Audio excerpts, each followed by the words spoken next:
So I'd been living in Los Angeles for about 3 years, and I was starting to get to know the city and see all the different sides of the city, how even someone like a celebrity who you might think of as occupying mansions, like yes, that is part of their life, but there's so many other parts of life. And I'd also had an opportunity to observe some people interact with assistants, and it struck me as a very interesting relationship, this relationship where the lines between friendship and a professional relationship are very blurry. It's funny you mentioned both of those. We happened to watch both of those at the same place in Los Angeles. Quentin Tarantino owns a theater in LA called the New Beverly, and we had seen To Live and Die in LA there, and we also saw a double feature of Bad Influence and The Bedroom Window, two great early Curtis Hanson films. I think one thing that a lot of those movies have in common is that I feel like the places where thrillers take place are such an important part of the atmosphere and even how the characters live. I mean, the places we are inform what our experiences are day to day, and I think thrillers often do some of the best jobs of incorporating those. So those films are all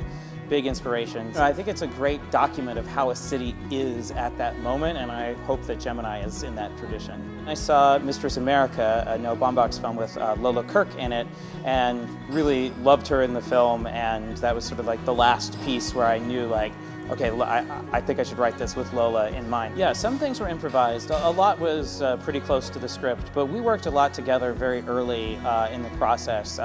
Even as the script was still changing, Lola was involved. I met her in New York for the first time, but then she moved to Los Angeles a few months before we shot the movie, and so we spent a lot of time together just talking about the character. We would read through the script together, and I'd go home and write new stuff in the script based on that, and we really shaped that character, and somewhere in that process, Zoe came on board. And yeah, I think that they both have a lot of ownership, authorship over who these characters are, not only in their performance, but really in the shaping of who they are in the script. And I think having spent all that time together and getting to know each other and trust each other allowed us on set to explore some new things and to improvise. And so, you know, some of my favorite moments in the movie are moments that we weren't expecting to happen.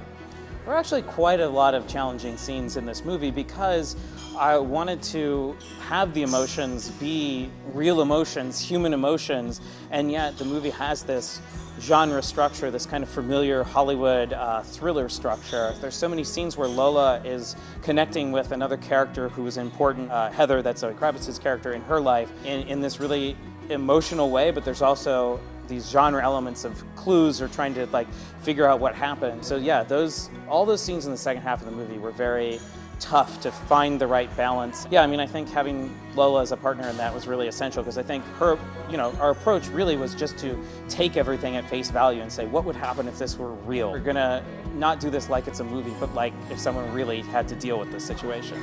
Well, happy birthday, Locarno, 70th anniversary of the festival. Really is the best festival, so happy birthday.